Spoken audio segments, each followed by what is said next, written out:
오늘 창세기 31장 43절부터 보겠습니다. 창세기 31장 43절.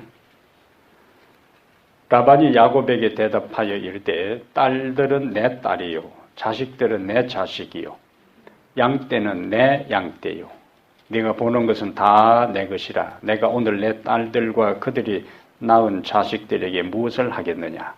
이제 오라 나와 네가 언약을 맺고 그것으로 너와 나 사이에 증거를 삼을 것이니라. 이에 야곱이 돌을 가져다가 기둥으로 세우고 또 그 형제들에게 돌을 모으라 하니 그들이 돌을 가져다가 무더기를 이루매 무리가 거기 무더기 곁에서 먹고 라반은 그것을 여갈 사하두다라 불렀고 야곱은 그것을 갈레앗이라고 불렀으니 라반의 말에 오늘 이 무더기가 너와 나 사이에 증거가 된다 하였으므로 그 이름을 갈레앗이라 불렀으며 또 미스바라 하였으니 이는 그의 말에 우리가 서로 떠나 있을 때에 여호와께서 나와 너 사이를 살피시옵소서 함이라. 아멘. 오늘 이야기는 두 번째 세우는 돌기둥의 이야기. 라반과 야곱은 어떤 관계예요? 장인과 사위 관계입니다. 그럼에도 불구하고 20년 동안 서로 속고 속이는 관계를 유지해 왔어요. 두 사람이 겉으로는 안 그런 척 했습니다. 친한 척 했습니다. 이러한 모습들은 이 라반과 야곱의 모습뿐만 아니라 오늘 우리들의 삶 속에서도 겉으로는 안 그런 척 하면서 속으로 그 사람에 대한 섭섭한 마음, 감정들을 해결하지 아니하고 꽁한 상태에 있을 수가 있어요. 오늘 스토리는 단순한 이야기지만은 우리에게 상당히 주는 메시지가 많이 있습니다. 서로가 안 그런 척 하는 것은 신앙인의 자세가 아니잖아요. 이율배반적이고 또 겉과 속이 다른 그러한 것들은 하나님의 백성들의 삶의 모습이 아니에요. 야곱과 라반의 그런 20년 동안의 그 관계가 오늘 본문의 이야기 가운데서 이제 뭔가 성서적인 하나님이 기대하는 관계로 회복되는 모습이 여기에 나타나 있습니다. 그 앞부분의 이야기는 야곱이 이제 도망갔어요. 근데 라반이 그의 아들들하고 함께 야곱을 추적했습니다. 야곱은 위기에 빠진 거야. 이전에는 에서의 추적이 있을까 싶어서 굉장히 두려움에 떨었고 이제는 또 다른 그 장인과 그의 처남들이 그를 이제 추적하는 상황인데 라반과 그의 아들들이 왜 야곱을 추적했을까요? 왜 따라갔을까요? 따라가서 뭐 하겠다고?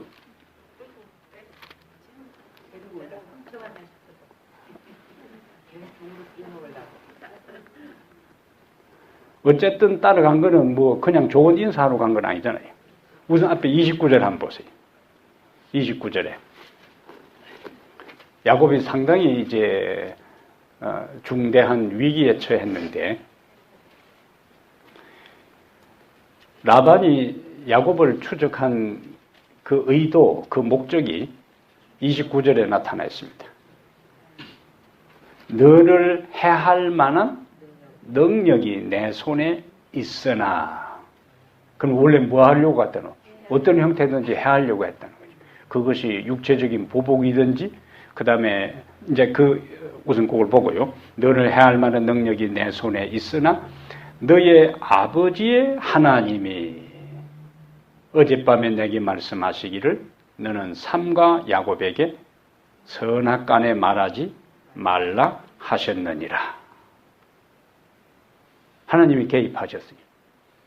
에서가 야곱을 추적할 것인가에 대한 두려움 속에 있을 때에 하나님께서 20년 전에 함께 하셨던 그분이 이제 고향을 떠날 때에 하나님께서 함께 하셨고 이제 고향을 향하여 떠날 때에 또다시 하나님이 함께 하셔요. 그 중간에 뭐가 있는가? 하나님이 고향을 떠날 때에 함께 하셨던 그 약속에 따라 하나님이 야곱의 인생에 다시 간섭하시고 개입하시는 것을 보게 됩니다. 그럼 29절하고 이제 42절하고 연결하면은 라반이 어떤 목적으로 야곱을 추적했는가 하는 것을 우리가 추리할 수가 있는데 42절 보세요. 우리 아버지 하나님, 아브라함의 하나님, 곧 이삭의 경외하는 이가 나와 함께 계시지 아니하셨더라면 어떻게 하겠다고요? 외삼촌께서 이제 나를 빈손으로 보내셨으리다. 많은 하나님이 내 고난과 내 손의 수고를 보시고 어젯밤에 외삼촌을 책망하셨나이다. 그럼 29절하고 42절을 연결하면은 라반이 추적한 목적을 어떻게 우리가 추리할 수가 있어요? 재물뿐만 아니라 여기 빈손으로 하나님이 개입하지 않았으면은 빈손으로 보냈을 것이다 하는 말은 라반이 어떤 의도를 이야기하는 겁니까? 가슴이요. 재물이고 그 다음에 자기 딸 손주들 다 도로 데려가고 그 다음에 야곱만 그냥 혼자 쫓아보내려고 했던 그 의도가 이 야곱의 설명 가운데 나타나 있는 겁니다. 그럼 하나님이 간섭하지 아니했더라면은 야곱이 고향을 떠날 때에 혈혈단신 빈손으로 떠났던 것처럼 20년 동안 죽을 고생하고 다시 고향으로 돌아갈 때 또 빈손으로 돌아갈 뻔했어요. 근데 하나님이 개입하셨다. 그러므로 우리가 야곱은 20년 동안 열심히 일했습니까?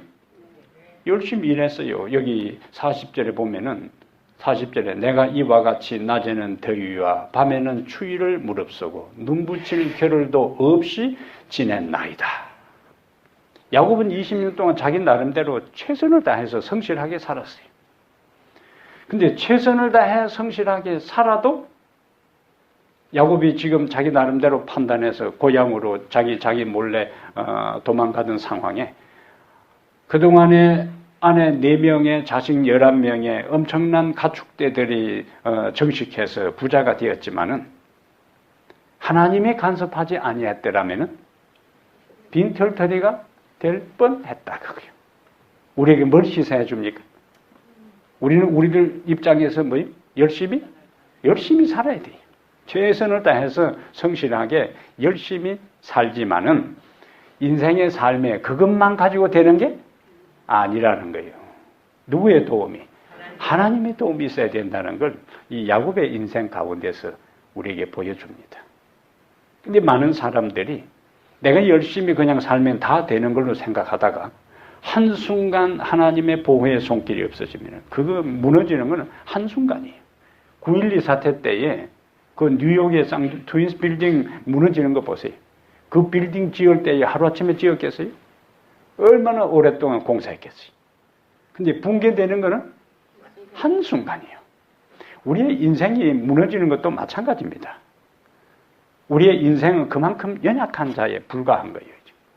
그래서 우리는 매 순간순간 하나님 나에게 주어진 능력, 지혜, 모든 것을 다해서 나의 인생을 열심히 성실하게 최선을 다해서 살지만 주님이 도와주시지 않으면 나는 아무것도 아닙니다. 매 순간순간 주님 저를 도와주십시오. 제가 주님을 의지하겠습니다. 이런 마음가짐으로 살아야 된다는 것을 야곱의 삶의 마지막 이 한 모습에서 우리에게 가르쳐 주는 거예요. 하나님이 도와주셔야 돼요. 하나님이. 이 사실을 우리는 한순간도 망각하지 말아야 합니다. 열심히 살되 하나님을 신실히 의지하고 그분을 의지하고 찾으라.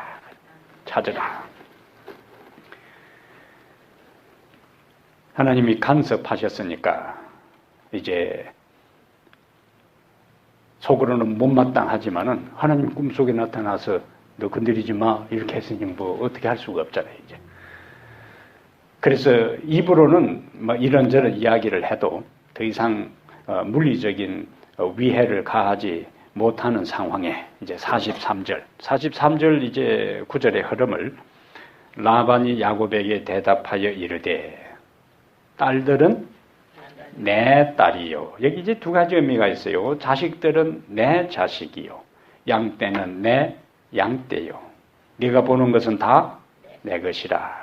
내가 오늘 내 딸들과 그들이 낳은 이제 앞부분하고 뒷부분하고 이제 겹쳐져 있는데 마지막 부분에 내가 오늘 내 딸들과 그들이 낳은 자식들에게 무엇을 하겠느냐? 뭘 시사합니까? 원래는 좋지 않은 의도를 가지고 왔다. 딸들도 이 니은 뭐들 내가 어떻게 키웠는데 요놈 뭐가 제 남편만 해가지고는 그냥 이 애비를 무시하고 그러니까 자기 딸들에 대한까지도 뭐요 굉장히 자기 사위뿐만 아니라 자기 딸들에도 굉장히 섭섭한 마음을 가지고 있었죠. 가만히 안 둔다는 마음으로 이제 온 거예요. 그런데 그 의도가 어디서 나타나요? 내 딸들과 그들이 낳은 자식들에게 무엇을 하겠느냐? 이제 마음의 변화가, 심정의 변화가 나타난다는 거예요. 하나님께서 나타나서 건드리지 말라고 했으니까. 게다가 내 딸 그들이 낳은 자식들 이전에는 이놈하고 몽대를 들고 왔는데 가만히 보니까 자기 딸이에요. 그래서 옛날 아이가 이제 말을 안 들어서 막 엄마가 때리려고 하니까 엄마 때리세요 마음껏. 누구 아픈 줄 아세요? 엄마 아들 아파요. 이렇게 때리려면 때리세요 마음껏. 누구 아들 아프냐고 엄마 아들 아파요 하는 거와 똑같은 상황이에요. 이제 여기 내 딸이라고 해요. 내 딸. 이전에는 눈에 보이는 게 없었어요. 그 추적할 때는 어떤 마음을 막 쉬지 않고 달려왔죠. 눈에 보이는 것이 없이. 보통 우리가 분노가 그게 달하면은 뭐예요? 눈에 보이는 게 없다 그러잖아요. 그때는 내 딸이고 내 손주들이고 내 사이고 눈에 보이는 것이 없어요. 만났다 하면 막 어떻게 여차하면 어떻게 할 각오를 가지고 왔는데 가만히 생각해 보니까 내 사이고 내 딸이고 내 손주들이에요. 이제 현실적으로 주변 상황이 객관적으로 보이기 시작합니다. 감정이 가라앉고 난 다음에 분노가 사그러지고 난 다음에 이제는 가만히 보니까 내 딸이고 내 손주라는 것이 현실적으로 받아들이는 장면이 43절의 이야기다. 그래서 어떻게 하려고 하는가? 이제는 현실적으로 내 딸과 내 사이고 내 손주들이라는 것들을 깨닫고 난 다음 분노가 이제 가라앉았어요. 44절에 이제 오라 나와 네가 언약을 맺고 그것으로 너와 나 사이에 증거를 삼을 것이니라. 이건 뭐냐면 이제 화해를 요청하는 거예요. 화해를. 그 화해에 대한 것이 뭐냐? 언약을 맺는 것으로 나타나요. 그래서 이제 45절과 46절에 돌을 세우고 돌무더기 곁에서 함께 화해의 언약을 맺습니다. 그러면 이전에 야곱은 두 돌기둥이나 두 번째 세우는 돌기둥이라 했는데 첫 번째 돌기둥은 창세기 28장에 하나님과 화해하고 용서를 확인하고 하나님의 임재와 약속을 확신하고 그가 돌기둥을 세웠어요. 그때는 야곱은 하나님과 자기 사이에 화해가 이루어졌어요. 수직적 관계의 화해가 이루어졌어요. 이제는 뭡니까? 누구하고? 라반, 사람과 사람 사이에 화해가 이루어지는 겁니다. 그래서 우리의 삶에 있어서는 한 돌기둥만 필요한 것이 아니고 두 돌기둥이 다 필요한 거예요. 하나님과의 화해를 맺은 돌기둥도 필요하고 너와 나의 관계 속에서의 긴장과 갈등, 분노, 미움에 대한 것도 해소하는 화해의 인간 사이의 돌기둥도 똑같이 필요하다는 거예요. 근데 신앙을 한다고 하는 사람들 경우에도 하나님과의 화해의 돌기둥은 많이 이야기를 하고 생각하지만은 사람과 사람 사이에 이루어질 화해의 돌기둥에 대해서는 등한히 합니다.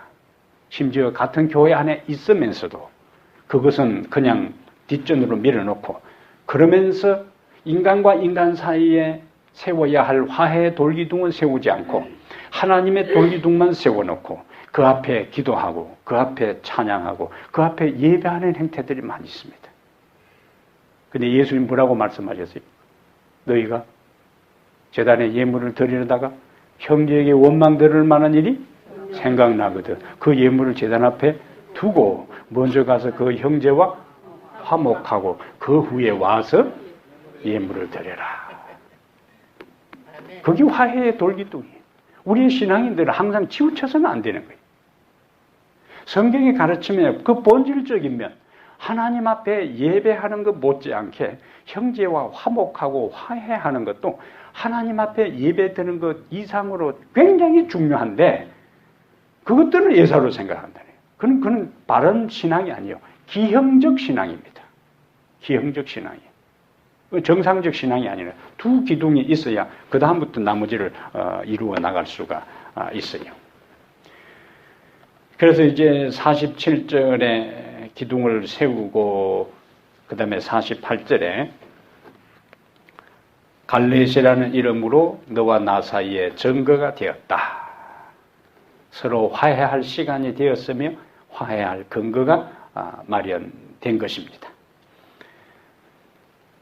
그래서 서로 용서하는 것은 라반과 야곱 사이에만 이루어질 것이 아니라 성도들 사이에서, 가정에서, 부부 사이에, 부모와 자녀 사이에, 또 형제 사이에 이 모든 것은 다 이루어져야 되는데 예수님께서 이 세상에 오신 목적이 뭐였어요? 인간과 하나님 사이를 원수 관계를 다시 화목해 하기 위해서, 화해시키기 위해서. 그 예수님이 세상에 오신 목적이에요. 그래서 하나님과 인간 사이를 화목해 하고 인간과 인간 사이를 화해시키기 위한 목적으로 예수님께서 오셔서 십자가에 달려 돌아가신 거예요. 두 팔을 벌리고 십자가에 달렸다는 것은 수직적인 기둥, 화해의 하나님과의 기둥과 수평적인 기둥이 동시에 이루는데 그 중심에 누가 계셨는가? 예수님이 계셨고 그냥 그것이 쉽게 이루어진 것이 아니라 하나님과 인간을 화해시키고 인간과 인간 사이의 모든 정오와 단절과 벽과 담을 다 헐고 하나로 되게 하기 위해서 예수님이 자신의 생명을 던져서 그것을 이룬 겁니다. 그 뭘 우리에게 말씀하시는가? 화해와 연합과 화목에 있어서는 희생이 있어야 된다는 거예요. 희생이 쉽게 되는 게 아니라는 거예요. 하나님만큼, 예수님만큼 머리 좋은 분이 어디 있어요? 모든 것을 꿰뚫어 보고 모든 방법을 아시는 그분이, 해결 방법을 아시는 그분들이 의논해서 취한 행동이 뭐냐? 예수님이 십자가 위에서 죽는 것이었다고요. 그 말은 하나님의 입장에서도 그 일 외에는 다른 방법이 없다는 거예요. 하나님처럼 머리 좋은 분이 생각해내도 예수님이 십자가 위에 죽는 길 외에는 하나님과 인간 사이, 인간과 인간 사이를 화해시키는 다른 길이 없기 때문에 예수님께서 마지막 최후의 카드로 자신의 온몸을 던져서 십자가 위에서 희생하셨다는 거예요. 뭘 이루기 위해서요? 인간과 하나님, 인간과 인간 사이에 화해, 화목을 이루기 위해서 그 일을 이루신 것입니다. 그러니까 우리의 모든 주변의 사람들은 다 화해의 기둥을 세워야 할 사람들이에요. 그것을 해결하지 아니하고 지나가는 것은 성경의 가장 핵심적인 가르침을 따르지 않는 거예요. 그 핵심적인 가르침을 따르지 않으면서 신앙을 한다는 것은 어불성설이에요. 그건 아무런 의미가 없습니다. 하나님 앞에. 왜? 하나님이 그걸 이루기 위해서 아들을 십자가 위에 희생시키기까지 그 일을 이루었는데 그 일에 동참하지 않는다 하는 이야기는 무슨 의미가 있냐는 이야기예요. 다른 모든 것은 그 다음의 일이에요. 이것이 제일 중요하고 선결될 우선적인 일입니다. 아까 말씀드린 것처럼 화해에는 무엇이 따른다고요? 희생이 따른다는 거예요. 그럼 인간과 인간 사이에 참 그게 화해한다는 게 쉽지 않아요. 그럼 뭘 감수해야 되는 거예요? 희생을 감수해야 되는 거예요. 손해볼 걸 감수해야 되는 거예요. 자존심 그 상하는 것을 감수할 때 비로소 그 가운데서 회복이 일어나는데 그 벽을 대부분의 인간들이, 우리 연약한 인간들이 넘지를 못합니다. 초창기에 제가 결혼하고 난 다음에 부부싸움을 좀 한 것처럼 보여요? 전혀 안 한 것처럼 보여요? 예? 우리 사람하고 초창기 결혼 생활에 부부싸움을 하면은 내가 잘못했다는 소리를 절대로 안 했습니다. 그냥 나는 그러고 들으면 잠을 자. 우리 사람은 그러고는 잠을 못 자요. 그러면 자기하고 다투고 뭔가 화해를 해야 되는데 한쪽에 잠을 자고 있으니까 또 뭐요? 얼마나 얄미웠게 했겠습니까? 차라리 잠을 못 자고 같이 끙끙거리고 있으면 또 이해가 되겠지만 쟤는 잠을 못 자고 있는데 한쪽에는 드렁드렁 잠을 자고 있으니까 얼마나 얄미웠겠냐. 자, 그 잘못했다는 말을 하는 게 쉽지 않습니다. 그렇잖아요? 쉽지 않아요. 그 말을 하기가 쉽지 않아요. 요즘도 쉽지 않습니다. 그래도 옛날보다는 많이 나아졌어요. 정인이 있으니까 우리 사람이 없으면은 내가 엄떤 말을 혹시 할 수는 있지만 두 눈을 부릅뜨고 뒤에 앉아 있으니까 내가 다른 말을 할 수가 없지. 그래서 부부는 이렇게 살아야 된다는 설교를 가장 자신 있게 할 때가 전도사 시절입니다. 결혼하기 전에. 결혼하기 전에는 남편은 이렇게 해야 되고 그 다음에 아내는 이렇게 해야 되고 뭐 자신 있게 그 다음에 자식은 이렇게 키워야 되고 자식 교육에 대한 거는 놓기 전에 제일 자신 있게 제가 설교했어요. 아이들은 자녀들은 여러분 이렇게 키워야 된다고 부부는 이렇게 살아야 된다고. 그런데 결혼하고 난 다음에 눈을 뜨고 앉아 있는데 뭐 이래야 된다고 자신 있게 못 하잖아요. 점점점 소리가 작아져 이렇게. 자녀 교육에 대한 것과 부부는 남편을 이렇게 해야 되고 한다는 소리가 점점 작아집니다. 화합과 화해에 있어서는 희생을 감수해야 된다는 거예요. 누군가 먼저 찾아가야 돼요. 예수님께서 우선 마태복음 6장에 가봅시다.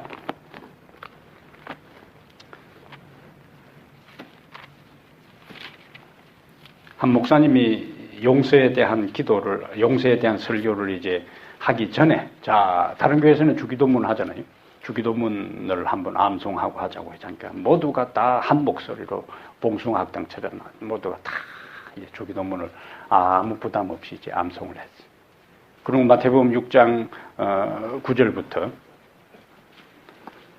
9절부터 이제 주기도문을 다 해놓고는 14절, 우선 12절에 우리가 우리에게 죄 지은 자를 사하여 준 것 같이 우리 죄를 사하여 주옵시고, 그 다음에 14절에 너희가 사람의 잘못을 용서하면 너희 하늘 아버지께서도 너희 과실을 용서하시려니와 너희가 사람의 잘못을 용서하지 아니하면 너희 아버지께서도 너희 잘못을 용서하지 아니하시리라. 이걸 설교한 다음에 다시 우리 마치는 게 또 주기도문을 하겠습니까? 그냥 목소리가 반으로 쭉 줄어버립니다. 그전에는 아무 생각 없이 그냥 했는데 우리가 우리에게 죄 지은 자를 사하여 준 것 같이 우리 죄를 사하여 주옵시고, 그 다음에 14절에 너희가 사람의 잘못을 용서하면 너희 하늘 아버지께서도 너희 잘못을 용서하려니와 너희가 사람의 잘못을 용서하지 아니하면 너희 아버지께서도 너희 잘못을 용서하지 아니하시리라. 우리는 우리의 마음에 이런 부담을 갖고 있으면서도 그냥 신앙생활을 씩씩하게 겉으로 잘할 수 있어요. 산상보험 113페이지에 이런 말씀이 있습니다. 용서하지 않는 자는 하나님께로부터 자비를 받을 수 있는 유일한 통로를 끊어버리게 된다. 용서하지 않는 자는 하나님께로부터 자비를 받을 수 있는 유일한 통로를 끊어버리게 된다. 산상본 113페이지의 말씀입니다. 근데 그 다음 말씀은 참 우리에게 도전적인 말씀입니다. 이건 진짜 쉽지 않은 거예요. 그래서 용서는 내가 할 수 있는 게 아닙니다. 하나님께서 특별한 은혜를 주셔야 내가 결심하고 하나님의 은혜를 간구해야 다른 사람을 진심으로 용서할 수 있어요. 그 다음 말씀 들어보세요. 이거는 굉장히 우리에게 도전적인 말씀인데 산상본 113페이지에 우리는 우리에게 해를 끼친 자들이 잘못을 고백하지 않는 한 그들을 용서해 주지 않아도 괜찮다고 생각해서는 안 된다. 그러니까 다른 사람이 잘못했다고 말하지 않으면 용서 안 해도 된다. 이런 생각을 하면 안 된다는 거죠. 우리는 우리에게 잘못을 범한 자들이 그 실수를 고백하든지 하지 않든지 간에 그들에 대하여 긍휼의 정신을 가져야 한다. 그들이 우리에게 아무리 심한 상처를 줄지라도 불만을 품거나 상처를 받은 자신을 동정하지 말며 우리가 하나님께 범죄한 것을 용서받으려 하는 것처럼 우리에게 잘못한 모든 사람을 용서해 주어야 한다. 이건 우리 힘으로 되는 게 아니에요. 이거는. 예? 어떻게 뻔뻔스럽게 우리들 자신에게 잘못하고 난 다음에도 잘못한 것을 전혀 뉘우치지도 않는 사람을 어떻게 우리가 그런 사람을 쉽게 용서할 수 있겠어요? 그거는 인간적으로는 불가능한 일입니다. 쉬운 일이 아니기 때문에 우리 인간 스스로 쉽게 할 수 없는 일이기 때문에 그렇게 했을 때에 그것이 가치가 있고 또 그렇게 하기 위해서 하나님의 특별한 은혜를 우리는 간구할 수밖에 없는 겁니다. 그리고 그것을 경험하고 난 다음에 우리의 믿음은 더 한층 성숙하고 성장하게 되는 거예요. 예수님께서 우리에게 그것을 용서하라고 말씀하셨으면 예수님의 명령은 약속이다 그랬습니다. 우리는 우리 스스로는 할 수가 없지만은 용서하라고 말씀하신 그분의 도움을 간구할 때에 용서할 수 있는 마음을 하나님께서 주십니다. 하나님께서 주시는 거예요. 그때에 비로소 우리의 영혼은 평안을 가질 수가 있어요. 자유함을 얻을 수가 있습니다. 마태복음 18장으로 이제 가보겠어요. 예수님께서 용서에 대한 한 비유를 말씀하신 것이 있는데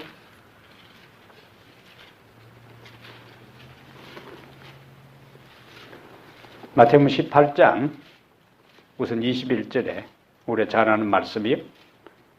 그때 베드로가 나와 이르되 주여 형제가 내게 죄를 범하면 몇 번이나 용서하여 주리까? 보통 하면은 몇 번 정도 이야기하겠어요? 우리 한국식으로 하면은 3번. 예? 근데 베드로는 몇 번 했어요?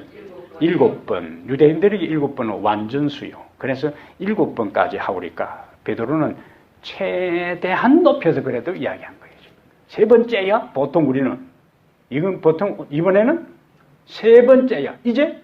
안 돼. 이렇게 이제 되는데, 베드로는 7번째 하오리니까 하니까 예수께서 이르시되, 내게 이르노니 7번뿐 아니라 7번을 7번뿐 아니라 7번을 70번까지나도 할지니라. 이게 사람으로 가능하냐 그거요. 불가능한 일이요.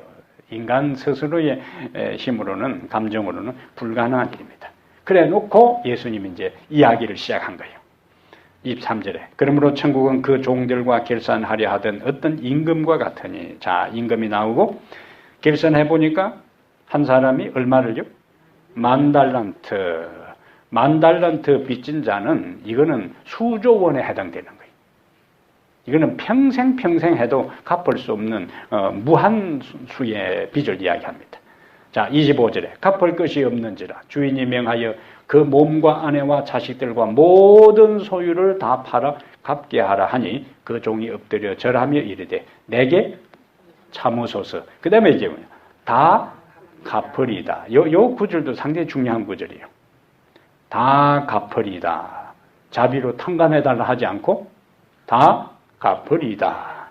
자, 근데 그것이 현실적으로는 그것이 불가능한 일이에요. 근데 이 종은 다 갚겠다 그렇게 한 거예요. 불가능한 것에 대해서 자기가 할 수 있다고 이야기합니다. 27절에 그 종의 주인이 그 다음 단어가 중요한 거예요. 불쌍히 여겨. 이게 중요한 단어예요. 불쌍히 여겨 놓아 보내며 그 빚을 탕감하여 주었더니 자기가 갚은 게 아니에요. 주인의 마음에 있는 불쌍히 여기는 동정의 마음이 그것을 탕감하게 한 거예요.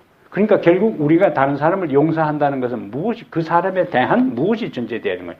불쌍히 여기는 마음이 전제될 때 그 사람을 용서할 수 있습니다.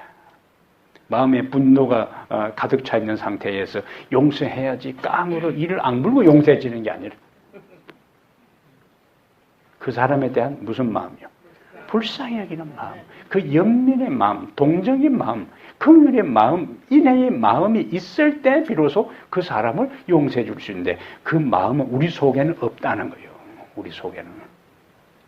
인애와 인자, 자비에 대한 걸 히브리어로 헤세드라 하는데 그 헤세드라는 단어가 성경에 많이 나와요. 헤세드라는 단어는 하나님이 가지고 있는 인간을 향한 긍휼과 연민과 동정과 인애의 마음을 통틀어서 헤세드라 그렇게 하는 거예요. 그래서 여기 불쌍히 여겨. 자, 그 다음에 이제 반전이요. 28절에 그 종이 나가서 어떤 종이요? 자기 평생을 통해서 갚을 수 없는 천문학적인 그 빚을 주인이 불쌍히 여겨 탕감받은 그 사람이 자기에게 100데나리온, 한 데나리온 노동자 하루 품삯이라 그랬어요. 그래서 100일 노동자 일한 그 빚진, 그것도 다른 사람이 아니고 동료 한 사람을 만나 붙들어 어떻게 했어요? 목을 잡고 이르되, 그러니까 우리 한국 시면 뭐요? 멱살을 잡고 흔들면서 내놓으라 그거라 이제. 예? 빚을 갚으라 하며 그 동료가 엎드려 간구하여 이르되 나에게 참아주소서 갚으리다 하되 갚으리다 하니 그 다음에 자기가 용서받은 것처럼 탕감해 주었더라 이렇게 돼야 되는데 하되 30절에 허락하지 아니하고 이에 가서 그가 빚을 갚도록 오게 가두거늘 그 동료들이 그것을 보고 몹시 딱하게 여겨 주인에게 가서 그 일을 다 알리니 이제 다시 또 반전됩니다. 이에 주인이 그를 불러다가 말하되 악한 종아 네가 빌기에 내가 네 빚을 전부 탕감하여 주었거늘 이제 어떻게 하라고요? 원래 어떻게 해야 되는데 33절에 내가 너를 불쌍히 여김같이 너도 내 동료를 불쌍히 여김이 그 다음에 마땅하지 아니하냐 하고 주인이 노하여 그 빚을 다 갚도록 그를 옥졸들에게 넘기니라. 너희가 각각 마음으로부터 형제를 용서하지 아니하면 나의 하늘 아버지께서도 너희에게 이와 같이 하시리라. 두려운 말씀이에요. 너가 주인으로부터 불쌍히 여김을 받은 것처럼 너도 네 동료를 뭐 해야 된다고요? 불쌍히 여겨야 된다. 여기 나오는 왕은 바로 예수 그리스도를 상징하는 하나님을 상징하는 하나님께서 우리 스스로 갚을 수 없는 그 죄의 빚을 다 탕감해 주었는데 용서해 주었는데 영원히 죽을 수밖에 없는 우리를 영원히 살게 해 주셨는데 우리는 우리에게 죄 지은 자들, 잘못한 사람들에 대해서 뭐 하지 않는다고요? 불쌍히 여겨 용서하지 않는 그것은 하나님께서 우리에게 용서해 준 그것에 대한 것들의 의미를 상실하게 무용지물로 만들어버리는 엄청난 잘못이라 하는 사실입니다. 근데 우리는 많은 경우에 이걸 그만 덮어두고 지나가요. 이런 성경에 분명한 가르침이 있음에도 불구하고 그냥 덮어 지나갑니다.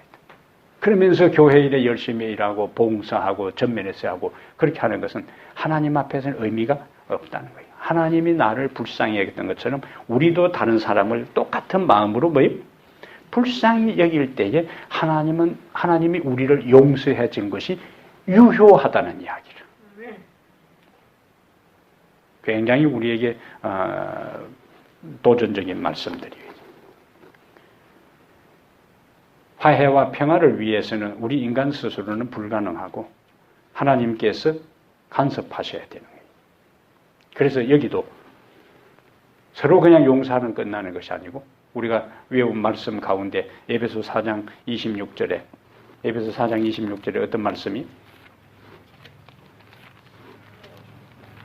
에베소 4장 26절 생각이 안 나면 찾아보면 돼요. 그러면 하고 외운 말씀은 딱 보면 생각나요.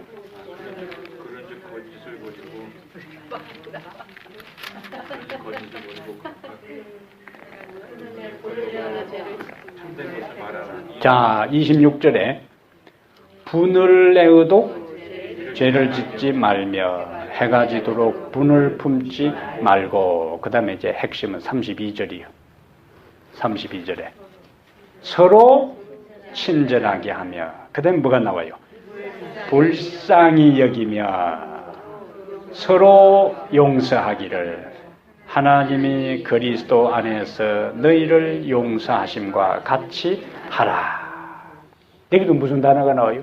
불쌍히 여기며 서로 용서하기를 하나님이 그리스도 안에서 너희를 용서하심과 같이 하라. 이런 명령이요. 우리 인간에게 선택이 있는 게 아니에요. 해도 되고 안 해도 되는 것이 아니라 서로 용서하기를 하나님이 그리스도 안에서 너희를 용서하심과 같이 너희도 용서하라.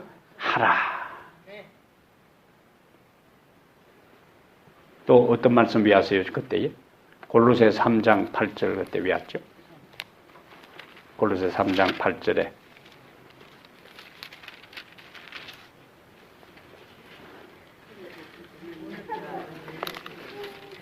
골로새 3장 8절에 이제는 너희가 이 모든 것을 벗어버리라. 곧 분함과 노여움과 악의와 비방과 너희 입에 부끄러운 말이라. 여기가 분함과 노여움, 악의와 비방과 너희 입에 부끄러운 말을 다 벗어버리라.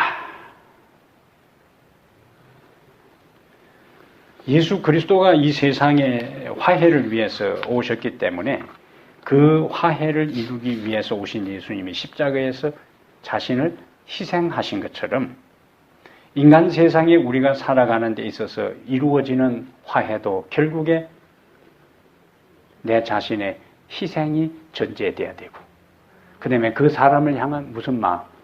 불쌍히 여기는 마음. 그것을 위해 우리의 마음에 누군가 부담되는 사람이 있으면은 하나님께 용서해달라고 기도하기 전에 그 사람을 불쌍히 여기는 마음을 달라고 먼저 기도할 때 하나님께서 그 기도하는 과정에 내가 하나님의 사랑을 경험하고 용서를 경험했다는 사실이 가슴 저미게 느껴질 때에 비로소 그 사람에 대한 불쌍히 여기는 마음이 있고 용서의 마음이 생기게 되어 있습니다. 이거는 저절로 되는 게 아니에요. 용서하겠다는 의지가 있을 때 그 다음에 용서하고자 하는 감정적 변화가 하나님의 성령에 의해서 우리 마음속에서 일어날 수가 있습니다.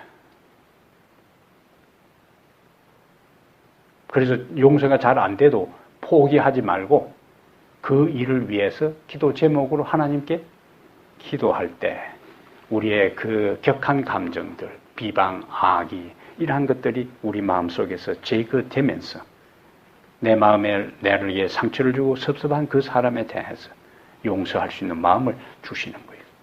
자꾸 다른 사람에 대해서 복습하면은 그 비방의 말을 버려라 하는데 자꾸 그 다른 사람에 대한 좋지 않는 이야기, 나에게 상처를 준 이야기, 속상하게 힘들게 한 이야기를 복습하게 되면은 그것은 죽이는 말이에요. 그러면은 내 영을 죽입니다. 영적으로 전혀 도움이 되질 않는 거예요. 은연중에 그 사람을 자꾸 생각하면 예수님을 많이 묵상해야 되는데 자꾸 그 사람을 이야기하면 항상 머릿속에 누가요? 하루 종일 그 사람만 돌리면 나중에 그 사람을 그만 닮아가는 거예요. 사람은 누구를 많이 이야기하고 누구를 생각하고 누가 내 속에서 많이 자리 잡고 있느냐에 따라서 그 사람을 닮아가는데 예수님을 생각하고 예수님 말씀을 생각하고 좋은 말을 생각하고 좋은 말을 이야기해야 되는데 자꾸 그 사람 이야기하고 그 사람 생각하다 보면은 그 사람 또 때릴 때 그 사람이 확 환한 미소를 짓는 모습이 머릿속에 생각나겠어요? 그럼 자기 자신도 은연중에 닮게 되어 있습니다. 그토록 미워하고 싫었던 그 사람, 꼴도 보긴 거울 보니까 나도 그 사람 모습을 닮아가. 그래서 예수님 뭐요? 하나님이 우리를 용서하신 것처럼 너희도 서로 용서하라. 그리스도를 믿는 사람들은요, 바울이 그냥 용서를 하지 않고 서로 친절하게 하며 서로 불쌍히 여기고 서로 용서하기를, 하나님이 그리스도 안에서 너희를 용서하신 것 같이. 그래서 바울이 많이 사용한 단어가 뭐냐? 서로입니다. 서로. 일방적으로 그 사람이 먼저 해야지 내가 왜 먼저 해? 그게 아니고 서로 먼저 하는 거야. 서로. 그것이 성경에서 말하는 진정한 성리입니다. 마지막 한 구절 더 보겠습니다. 로마서 12장에 바울이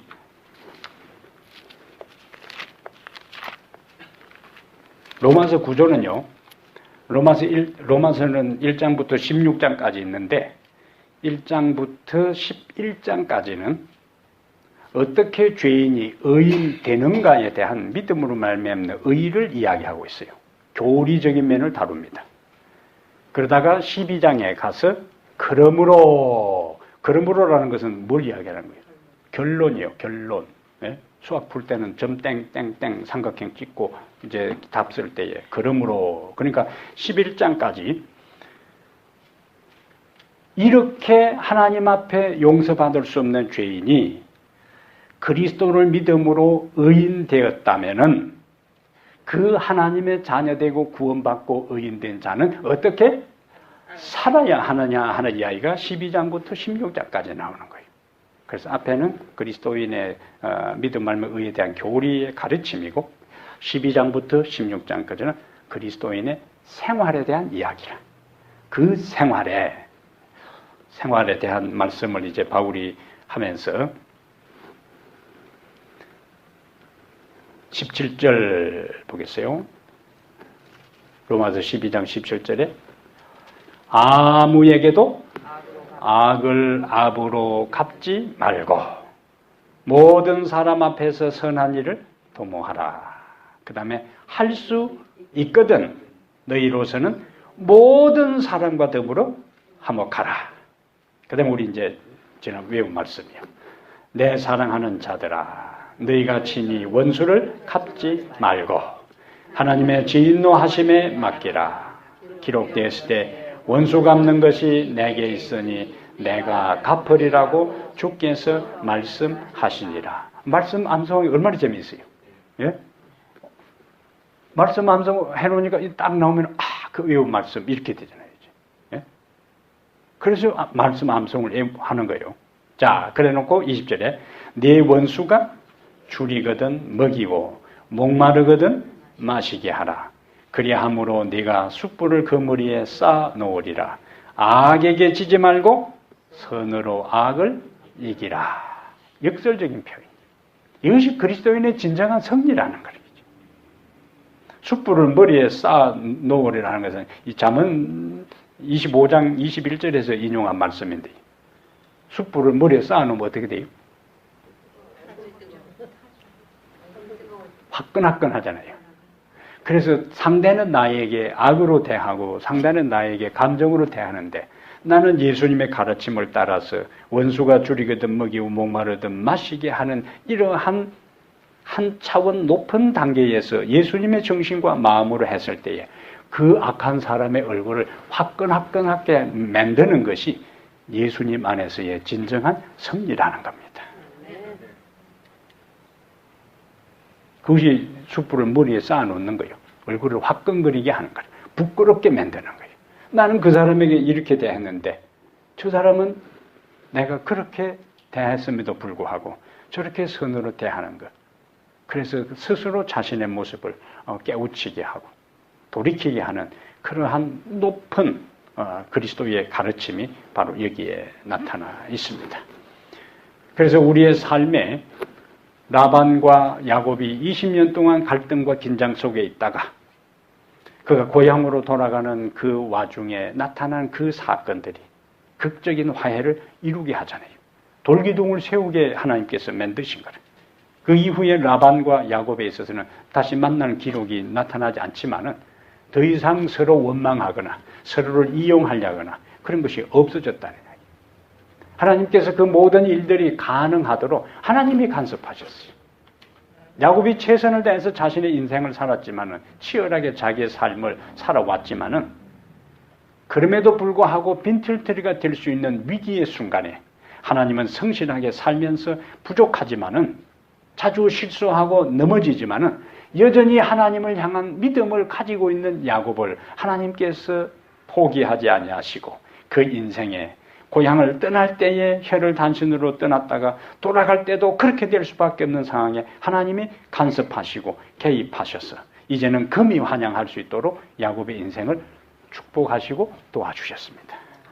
그래서 우리가 어떤 위기상황이든지 잘 될 때든지 삶이 위기당할 때든지 간에 죽나 사나 하나님만 붙들고 바라보면은 하나님이 내 인생에 간섭하는 순간에 모든 위기는 극복되고 어려움은 해결되고 역경은 다 뚫고 나갈 수 있는 그 힘을 하나님이 주셔요. 이 저녁에 우리의 삶에 함께 하셔서 내 주변에 어떤 이런저런 섭섭한 나의 인생을 힘들게 하고 내 인생을 어렵게 만든 그 사람까지라도 예수님의 마음으로 선으로 악을 이기는 예수님의 핵심적인 가르침이 우리의 인생에 있어서 또 하나의 화해의 돌기둥을 세우는 그 경험들이 여러분의 삶에서 매일 매순간 일상에서 이 교회에서 여러분의 삶의 현장에서 경험되기를 간절히 바랍니다. 아멘. 하나님 우리 아버지 이 저녁에도 주님의 말씀을 갈급해서 결심하고 주 앞에 나온 주의 성도들 기억하여 주시옵소서. 분주한 삶 가운데서도 우리 주님을 기억하고 예배 날을 기억하고 말씀의 날을 기억하고 나온 이들의 삶에 하나님께서 싸울 수 없도록 복에 복을 더하시며 인생의 걸음걸음마다 함께 동행하시고 축복하여 주시옵소서. 현재 우리가 주의 말씀을 사모하고 열심히 주님을 섬기는 이것이 중단되지 않게 하시고 멈칫거리지 않게 하시고 우리 주님이 이 세상의 역사를 끝내시고 도래하시는 그날까지 우리의 믿음의 길을 꾸준하게 한결같은 마음으로 걸어가게 해 주시옵소서. 용서의 마음을 주시고 화해의 마음을 주시고 나를 섭섭하게 하고 나를 힘들게 한 그 사람까지도 수용할 수 있는 주님의 동정의 마음을 우리에게 주셔서 나를 불쌍히 여기고 용서하신 주님처럼 우리도 다른 사람이 나에게 용서를 구하든 구하지 않든 상관없이 주님이 가르치신 그 말씀을 실천할 수 있는 주님의 마음을 우리 모두에게 주시옵소서. 우리 주 예수님 이름으로 기도합니다. 아멘.